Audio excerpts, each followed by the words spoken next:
इस खबर के प्रायोजक हैं Manohar Lal jewellers, sector 18, Noida, UP. Sir, with your permission, I rise to move for leave to introduce the Waqf Amendment Bill 2024. Lok Sabha में अल्पसंख्यक मंत्री किरेन रिजिजू ने आज वक्फ बोर्ड संशोधन बिल पेश किया। इस बिल में कई ऐसे प्रस्ताव हैं जिन्हें लेकर विपक्ष काफ़ी नाराज हैं। इस वक्त लोकसभा में भारी हंगामा जारी है। इस बिल के तहत वक्फ बोर्ड में महिलाओं और गैर मुस्लिमों को भी भागीदारी होगी। इसी को लेकर लोकसभा में बहस हो रही है। आइए आपको बताते हैं कि इस बिल को लेकर मुस्लिम सांसदों ने क्या कहा। उत्तर प्रदेश के रामपुर लोकसभा सीट से सपा सांसद मौलाना मुहिबुल्लाह नदवी ने कहा कि मुस्लिमों को टारगेट करने वाला बिल है। उन्होंने कहा कहीं ऐसा न हो कि जनता सड़क पर उतर आए। जनाब सदर, मैं आपकी तवज्जो इस तरफ चाहता हूं आपके माध्यम से कि मैं वाहिद आदमी हूं इस सदन में जिसमें वन मैन कमेटी आपके द्वारा बनाई गई सरकार के, और मैं उसमें पेश हुआ 123 प्रॉपर्टी में। जस्टिस आर्यन ने जो रिपोर्ट पेश की आज तक वक्फ बोर्ड को नहीं बताया गया, क्योंकि वो आपकी मंशा के खिलाफ थी और गवर्नमेंट की मंशा के मुताबिक नहीं थी। 123 प्रॉपर्टी में जब मंशा के खिलाफ हमारे नहीं आई, मंशा के मुताबिक नहीं आई, तो हमने 2 मैन कमेटी बनाई और 2 मैन कमेटी ने भी कोई रिपोर्ट वक्फ बोर्ड को नहीं दी। जबकि वक्फ एक्ट जो है 1995 जो है वो पार्लियामेंट से पास शुदा है कि हम पार्लियामेंट के जो एहतराम है उसका नहीं कर रहे, उसके हुकूक का। इसी तरह से सर सूबाई हुकूमतों को इख्तियार दिया गया। सर हिंदू एंडोमेंट में जो कर्नाटका और तमिलनाडु में है वहां कोई मुस्लिम नहीं हो सकता, और 26 में आर्टिकल 26 का वायोलेशन है। 4 धाम में ये लिखा हुआ वाज़े तौर पर कि सिर्फ हिंदू होगा। बिहार उड़ीसा में भी यही लिखा हुआ है। पंजाब हरियाणा में गुरुद्वारा प्रबंधक कमेटी में सिर्फ सिख होगा ओनली, और ये उनका अधिकार है जिसको माना गया है। लेकिन मुस्लिम के साथ में यह अन्याय क्यों है? और सुन लीजिए सर मैं आपकी तवज्जो के चाहता हूं, दुनिया का सबसे पहला वक्फ खाने काबा मक्के में है। क्या हम उसके ऊपर भी सवाल उठाएंगे कि वहां पर भी हमारा कोई हिंदू भाई हो? हम अपने वकार को, अपनी इज्जत को, अपने मुल्क की, अपने शान को, अपने संविधान को खुद अपने पैरों तले रौंद रहे हैं। और वक्फ एक मुसलमानों का मजहबी अमल है, एक मजहबी फरीजा है। इससे उनको महरूम कॉन्स्टिट्यूशन के जरिए से भी कोई ताकत नहीं कर सकती। सर ये हम बहुत बड़ी गलती करने जा रहे हैं जिसका खुमियाजा हमें अभी नहीं सदियों तक हम भुगतते रहेंगे, क्योंकि हम खुद अपने कॉन्स्टिट्यूशन को, संविधान को, उसकी पामाली कर रहे हैं। अगर हमें इस सिलसिले में मैंने सर पूरा मैंने उसको मध्यम से पढ़ा है और मैंने पूरी 40 तरामीम जो उसमें गलत है उसको लिखकर जो है वो मैं लेकर आया हूँ। सर इसके जरिए से सरकारी अमले को बाज़ाब्ता तौर पर यह हक आखिर कलेक्टर को दिया जा रहा है। सर्वे कमिश्नर के इख्तियारात खत्म किए जा रहे हैं। आखिर सर्वे कमिश्नर भी तो गवर्नमेंट ऑफ इंडिया का होता है। सर ऐसे कैसे कर सकते हैं हम? और फिर सर उसमें मेरे मजहब के मुतालिक चीजें हैं तो वो कैसे कोई दूसरा तय करेगा? क्या कुरान में क्या लिखा है, फिक़ा में क्या लिखा है, इस्लाम में क्या लिखा है, ये आप तय करेंगे या मैं तय करूंगा? सर इससे हम मजहब में दखल अंदाजी कर रहे हैं, इंटरफेरेंस ऑफ द रिलीजन कर रहे हैं। सर इस तरह के कवानीन से मुल्क की साख को नुकसान पहुंचेगा।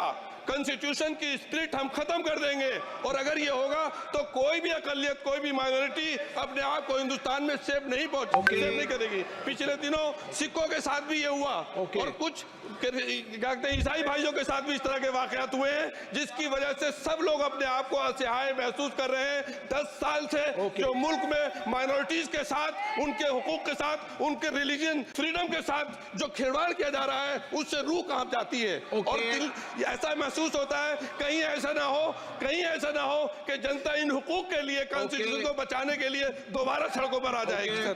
Thank you sir. वहीं AIMIM चीफ और हैदराबाद से सांसद असुद्दीन ओवैसी ने इस बिल का विरोध किया। उन्होंने नियम 72(2) के तहत बिल पेश किए जाने का विरोध करते हुए कहा, यह संविधान के मूल भावना पर हमला है। आप हिंदू अपनी पूरी संपत्ति अपने बेटे या बेटी के नाम कर सकते हैं, लेकिन हम सिर्फ 1/3 ही दे सकते हैं। Thank you, sir. Sir, I have given a notice under Rule 72 to oppose the Waqf Amendment Bill. Sir, I oppose the introduction of the bill under Rule 72(2) on the grounds that this House does not have the competence to make these amendments. This bill patently violates the principles provided in Article 14 15 and 25, sir, it is both discriminatory, arbitrary. It is a grave attack on the basic structure of the Constitution as it violates the principle of judicial independence, separation of powers. Sir, one thing has to be understood, that the Waqf management of a property is an essential religious practice for a Muslim. By denying legal recognition to Waqf al-Awlad under Clause 4 and Waqf by user under Section 3R1, government has sought to severely restrict how Muslims can manage their Waqf property. Sir, in fact, Hindu endowment boards, I challenge, Hindu endowment boards are recognized even by usage and custom. Here you are asking for documentation. No existing law, whether non-religious or personal, limits the right of a person to will their property or dispose it. But what you are doing over here, a Hindu can give through will his complete property to his daughter or son. I as a Muslim cannot do, I can only give 1/3. But what you are doing, I can gift, but I cannot give it in the name of Allah subhanahu wa ta'ala. Now you are stopping me from praying. Now what you are doing, you are restraining Waqf al-Awlad. That is not only discriminatory and violating Article 25, sir. There is no limit on anyone to will their property dispose of. Sir, to insist that a person has practiced Islam for 5 years, sir, एक 2 minute दिए, सबको दिया आप. अगर कल कोई आके बोलेगा कि नहीं मैं 5 साल से इस्लाम प्रैक्टिस नहीं कर रहा हूं, कौन डिसाइड करेगा सर? और एक न्यू कन्वर्ट है, does he has to wait for 5 years to give his property to Waqf? Isn't that violation of right to freedom of religion?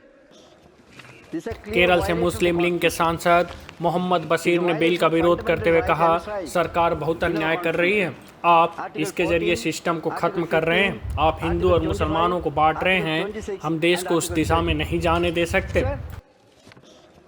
This is a clear violation of the Constitution. It is a violation of the fundamental right enshrined in our Constitution. Article 14, Article 15, Article 25, Article 26 and Article 30. Sir, this bill is ill-motivated, sir. You have got dirty agenda with you. Yes. Sir, if this bill is passed, the entire box system will be collapsed, sir. That is going to happen. Similarly, sir, various bodies, Waqf Board and Waqf Council, all these bodies will have no existence. They will not have any value because all the powers vested with these bodies are captured by the government and hand over to the district collectors. Congress सांसद इमरान मसूद ने इस bill का विरोध करते हुए कहा, यह bill संविधान की धज्जियां उड़ाने की कोशिश है. सभी मस्जिदों के प्रबंधन की जिम्मेदारी वक्फ बोर्ड की है. देश में वक्फ बोर्ड के पास 8 लाख करोड़ एकड़ की संपत्ति है. आपको वक्फ की जमीनों को अतिक्रमण से मुक्त कराने के लिए कदम उठाने चाहिए थे. मैं वक्फ संशोधन विधेयक 2024 को विरोध करता हूं. मान्यवर, हम लोग संविधान की कसम खा करके यहाँ हैं और इस संविधान की धज्जियां इस विधेयक के अंदर उड़ाने का काम किया जा रहा है.